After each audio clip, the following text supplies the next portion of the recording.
ओवैसी की पार्टी के एक छोटे लीडर ने आज एक ऐसा बयान दिया जिससे बड़ा पॉलिटिकल रिएक्शन हो गया।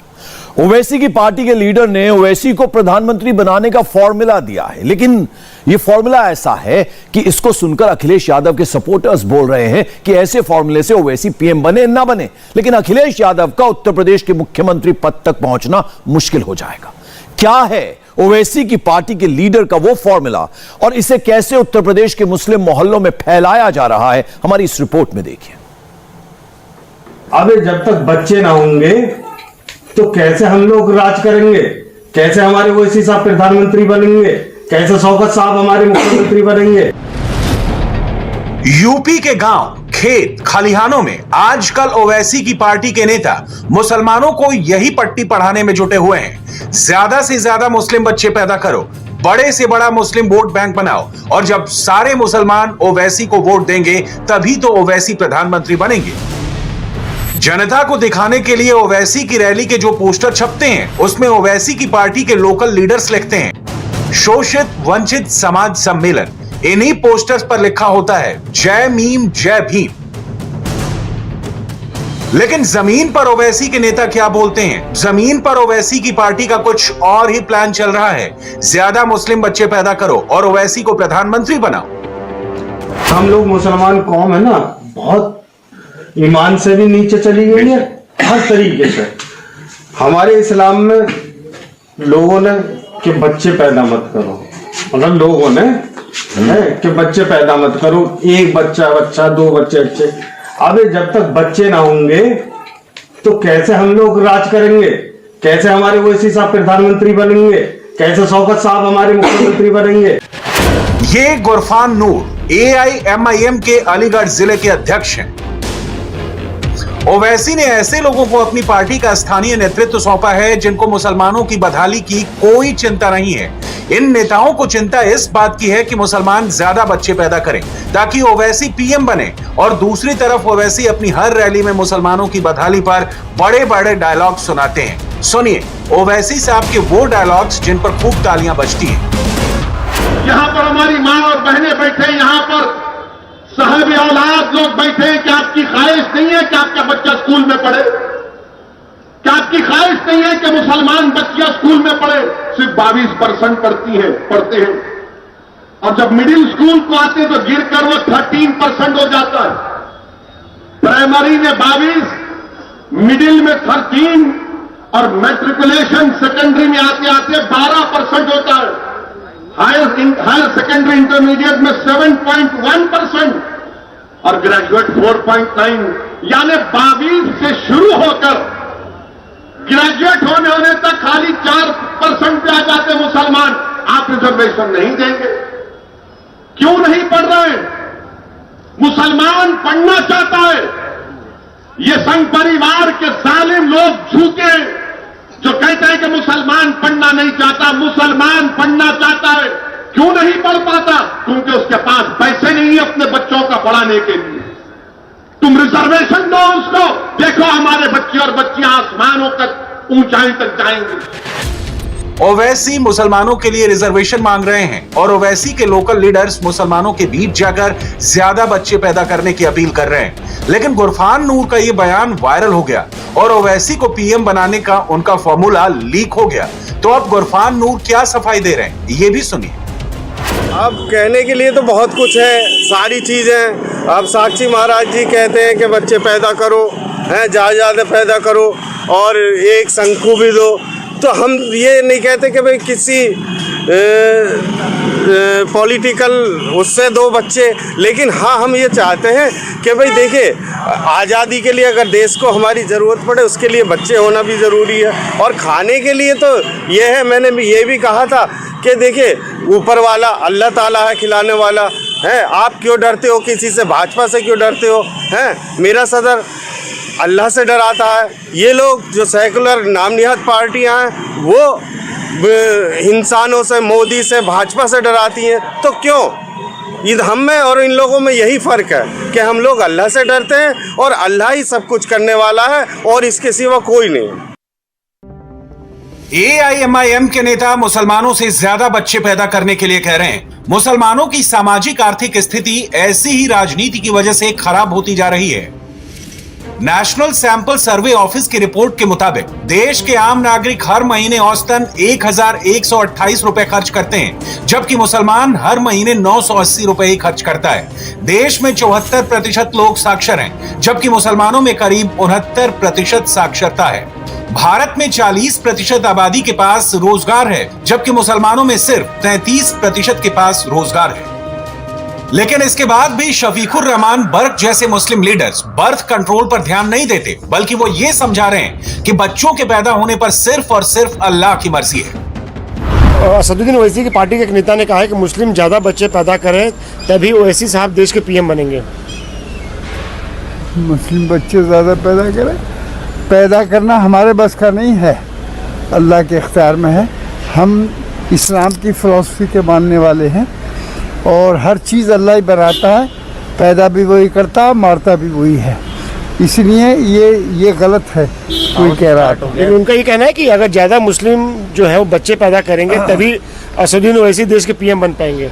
नहीं, मतलब ये तो सियासी हालात अलग चीज़ है, लेकिन इस्लामी फ़िलॉसफी अलग चीज़ है। तो शरिया क्या कहता है सर फैमिली प्लानिंग को लेके? क्या फैमिली प्लानिंग मना है?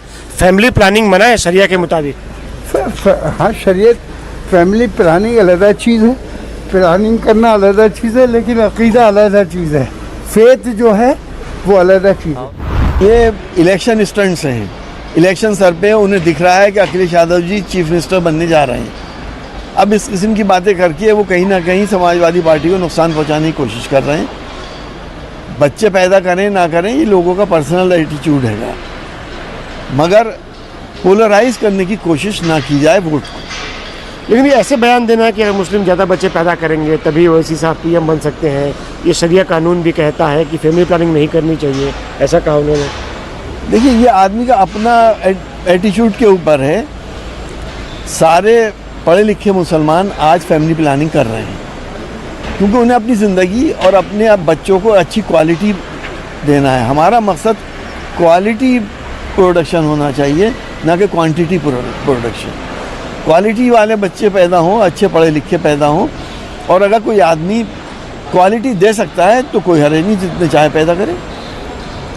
तो आप कह रहे हैं कि जो जीवन है बच्चों का वो सुधारने पे ध्यान देना चाहिए, उनकी शिक्षा पे और बाकी उनके स्वास्थ्य पे, ताकि बच्चे ज़्यादा पैदा करने। जाहिर सी बात है, उनकी शिक्षा है, उनका स्वास्थ्य है, उनको टेक्निकल इंस्टीट्यूट्स में उनकी एजुकेशन हो और जॉब ओरिएंटेड कोर्स में उनकी एजुकेशन हो।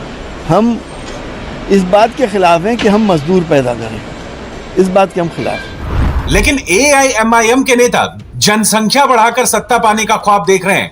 अगर जनसंख्या के आंकड़ों की बात करें तो साल 1951 में मुस्लिम आबादी 9.8% थी। साल 1961 में मुस्लिम आबादी 10.69% थी। साल 1971 में मुस्लिम आबादी 11.21% थी। साल 1981 में मुस्लिम आबादी 11.75% थी। साल 1991 में मुस्लिम आबादी 12.61% थी। साल 2001 में मुस्लिम आबादी 13.43% थी और साल 2011 में मुस्लिम आबादी 14.2% थी। मुसलमानों की आबादी तेजी से बढ़ रही है और इसमें यूपी का भी योगदान है। आज की तारीख में तो सच यही है कि यूपी में ओवैसी की रैली मुस्लिम बहुल सीटों पर ही होती है और ओवैसी के लीडर गुफरान नूर कहते हैं कि मुस्लिम ज्यादा बच्चा पैदा करें ताकि ओवैसी पीएम बने। यूपी में सारी लड़ाई मुस्लिम वोट की है। यहाँ मुस्लिम वोट बड़ा फैक्टर है। यूपी में करीब 19% मुस्लिम आबादी है जिनका असर 143 सीटों पर है। यूपी में 70 सीटों पर 20 से 30% मुस्लिम वोट और 75 सीटों पर करीब 39 से 45% मुस्लिम वोट हैं। यूपी के मुरादाबाद में 51% मुस्लिम वोट, रामपुर में 50% मुस्लिम वोट, बिजनौर में 43% मुस्लिम वोट, सहारनपुर में 42% मुस्लिम वोट, मुजफ्फरनगर में 41% मुस्लिम वोट और शामली में 42% मुस्लिम वोट। नोट करने वाली बात यह भी है कि ओवैसी भी अपनी पार्टी के उम्मीदवार ऐसे ही मुस्लिम बहुल इलाकों में खड़े कर रहे हैं, लेकिन बीजेपी के मुस्लिम लीडर्स का कहना है कि ओवैसी का पीएम बनने का ख्वाब कभी पूरा नहीं होगा। देखिए, पहली बात तो ये बताना चाहता हूँ कि प्रधानमंत्री की कुर्सी वो बुक्ड है देश की जनता ने बुक कर दिया है 50 साल के लिए, इसलिए वहाँ तो कोई वैकेंसी है नहीं। लेकिन अगर मुंगेरी लाल के हसीन सपने देखे भी लोग, तो ऐसे मुद्दे पे अरे भाई, देश में आज जो सरकार है और जो आदरणीय प्रधानमंत्री जी मुस्लिम समाज के बच्चों को पढ़ाई, उनके आगे बढ़ने के लिए स्कॉलरशिप, हर तरह की सुविधाएं दे रहे हैं ताकि वो देश में आगे बढ़े, देश में कंट्रीब्यूट करे, प्रोडक्टिविटी उनकी बढ़े। और एक दकियानी सोच वाले पार्टी है AIMM, जो जिनके मुखिया हैं ओवैसी साहब, उनकी पार्टी की क्या सोच है वो आप देख सकते हैं। ऐसी दकियानी सी सोच से सिर्फ वो देश के लिए हानिकारक हो सकते हैं, देश को नुकसान पहुंचा सकते हैं, कम्युनिटी को नुकसान पहुंचा सकते हैं, लेकिन देश के किसी काम नहीं आ सकते। अब मुस्लिम ज़्यादा बच्चे पैदा करेंगे तभी ओवैसी साहब देश के PM बनेंगे। किसकी पार्टी? ओवैसी साहब की पार्टी की। ये कहाँ की पार्टी आ गई? अच्छा, ये जो अभी हाँ क्या हुआ इनको? इनकी पार्टी के नेता कह रहे हैं कि अगर मुस्लिम ज़्यादा बच्चे पैदा करेंगे तभी ओवैसी साहब देश के PM बनेंगे। अब इनको जो है फिर इसके लिए तो कहीं और जाना पड़ेगा, यहाँ तो नहीं होगा। बात सिर्फ यही नहीं है, योगी आदित्यनाथ यूपी में नई जनसंख्या नीति ला रहे हैं जिसमें उनका लक्ष्य बर्थ रेट को कम करना है। बर्थ कंट्रोल कम करने के लिए जो बिल ड्राफ्ट बनाया गया उसमें छोटे परिवार को ज्यादा सरकारी सुविधाएं मुहैया कराने की बात भी थी। जनसंख्या नीति 2021 से 30 यह जारी हो रही है। इसको जारी करते मुझे प्रसन्नता की अनुभूति हो रही है कि काफी तथ्यों के साथ समाज के विभिन्न तबकों को ध्यान में रख करके इस जनसंख्या नीति को लागू करने का कार्य आज प्रदेश सरकार कर रही है।